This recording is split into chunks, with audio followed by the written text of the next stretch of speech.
Folks, welcome back. Today we're going to discuss the long-term value of your sealed booster boxes and if it is indeed worth it to hold on to them, or should you just sell them? Should you just sell them when they go up for the first time, take the money, and then throw it into the new box, let that one rise, and be a lot more active and a lot more churn and burn with your investing, and a lot less of the hold long-term mentality. I've seen a lot more conversation about this recently, especially in the Discords and the live stream Q&A chats and comment sections. And so I've done a lot of listening and heard everyone's perspectives, and I just like to address it in a full video. And as always, there's no one size fits all. You got to make your own decision what's right for you. But I will give some data and some perspective that may make you at least think about it a little deeper before you make any rash decisions. So, before we jump into all that, I do have to give a shout out to today's video sponsor. It's Arizona TCG. Guys, they're a consignment service for your PSA, BGS, and CGC slabs. If you don't want to do all the work yourself, they'll do it for you. They run them through their 100% positive feedback, over 12,000 follower, over 2,000 items sold eBay store. They only charge you a 13.5% fee. It's an extra $5 shipping fee, which is under $100, but it's still about the same or less than what it's going to cost you to sell it all yourself. So it may make sense to check them out. I will leave the link in the description and the comment section below. All right, so a lot of this conversation has started to be had because of the cooling off period that Sword and Shield is going through. And as soon as something's out of sight, out of mind, and stagnation hits, and maybe even some price drops, people immediately start to second guess their decisions. And they start to think, wow, I should have sold at the highs. I should have moved into these new Scarlet Violet sets. I would have already made more gains on Twilight Masquerade or Paldea Evolved. And, these short-term market movements really get you questioning things. And so one of the things I wanted to do is look at X, Y, and Sun and Moon. Now, I'm not talking about look at the price points of the boxes, right? Because I know a lot of people believe that they're only there because of the COVID, free money from the government, Logan Paul boom in 2020, 2021. However, that sent all those boxes up. It also sent all those boxes down. They stagnated for a period of time, and then they started to gradually rise again. So what I did, I looked at the last 365 days of performance of X, Y, and Sun and Moon era. Okay, and so this is far removed from anything that happened back in 2021. Okay, this is more what I would say some of the most normalized markets we've seen, right? It was a little bit of a bearish market in 2022 into 2023. You could say it's pretty much into more of a bullish market now, but for the last 365 days, it's been pretty much a normal, as regular of a market that you can ask for. And so it's a perfect time to look at how these things have performed. And so I went back and looked, and XY is about 8 to 10 years old on those sets. Sun and Moon's about 5 to 7 years old on those sets, okay? So everything's past that initial 3 to 5 year period.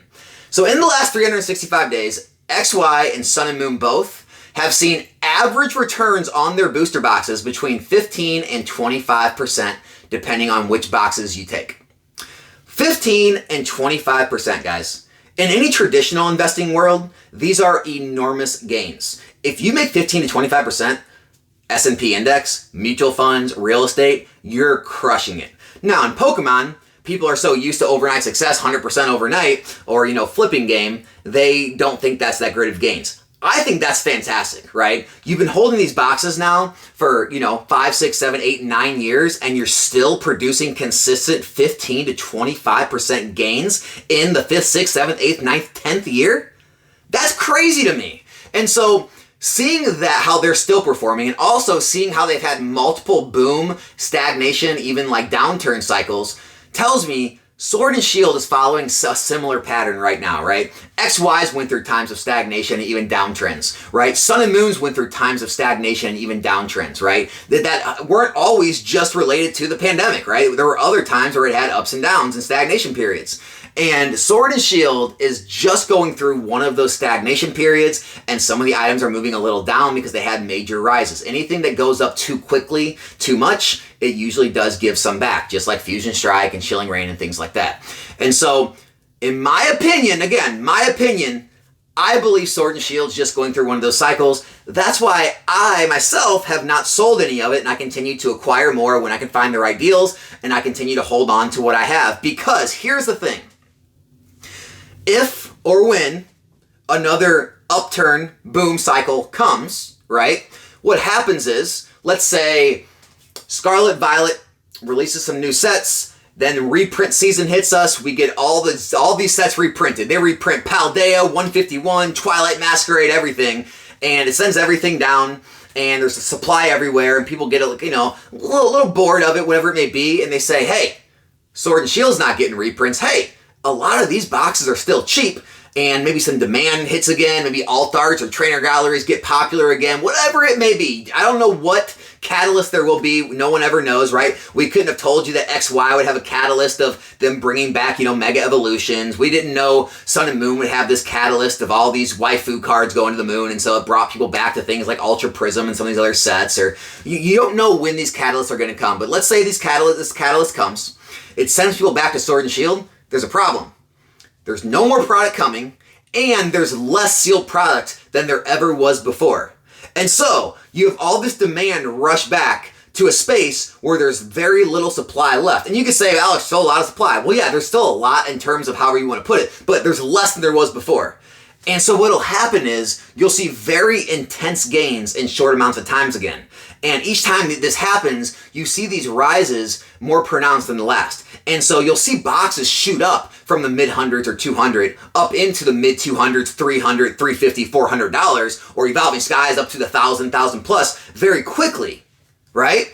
And the reason for that is because every time demand comes back to something, there's less product, less supply than there was before, right? Demand goes back to XY. Well, there's less supply of XY than there's ever been. Prices shoot up faster than ever. Demand goes back to Sun and Moon, all these tag team era sets. Prices shoot up more than ever because the demand's coming back too much for the supply to handle. And so, in my mind, I believe we will be in store for another cycle like that in Sword and Shield. Now, I'm not trying to tell anyone to FOMO. I don't know when that's going to happen, right? It could take, months. It could take years. We don't know with this hobby, right? We don't know what's going to happen in the world with the economies and all that good stuff. But for those reasons is why I still believe in Sword and Shield, even though others are starting to think about dumping and moving to Scarlet and Violet and kind of doing churn and burn a little more and only holding things until maybe they 50% or double in value and then sell them. But the only issue is it's very hard to build wealth like that, right? Unless you're just constantly using every bit of profit to put into the next flip and the next flip and next flip, and you build this, to where you're buying large amounts of every new set because you're rolling all your profits. Usually people don't do that though. They usually take some profits off the table. Now, if you're disciplined enough to do that, maybe you can do well. But there's something to be said for passive gains on booster boxes. And a lot of people who have been holding XY and Sun and Moon, they've been enjoying those gains very, very much. And so that's kind of the pathway I'm taking on Sword and Shield. But on the other hand, I understand the mentality of saying, "Alex, I could have sold Fusion Strike for $250 and now it's back down to low 200s. I could have sold Chilling Reign for $230 and now it's back in the low 200s, right? I could have sold all these boxes for more just months ago. I could have moved all that money into Twilight or Paldea. I'd be up more money. I could just be rolling, right?" And it's one of those things where hindsight's 20/20. It's like, yeah, you could have, right? But what if, Scarlet Violet would have got reprints and you would have done worse? Or what if, this would have ran further up to like $300 a box and then dropped down to like $250 or $260, $270, and now you're, further behind than you were before, right? And so it's always easy to look back and say, I should have done this. But it's really hard to look back and say, well, because that happened, I should start selling, right? Because you could easily look back and say, well, what about Sun and Moon? Well, what about XY? Because that'll tell a whole different story.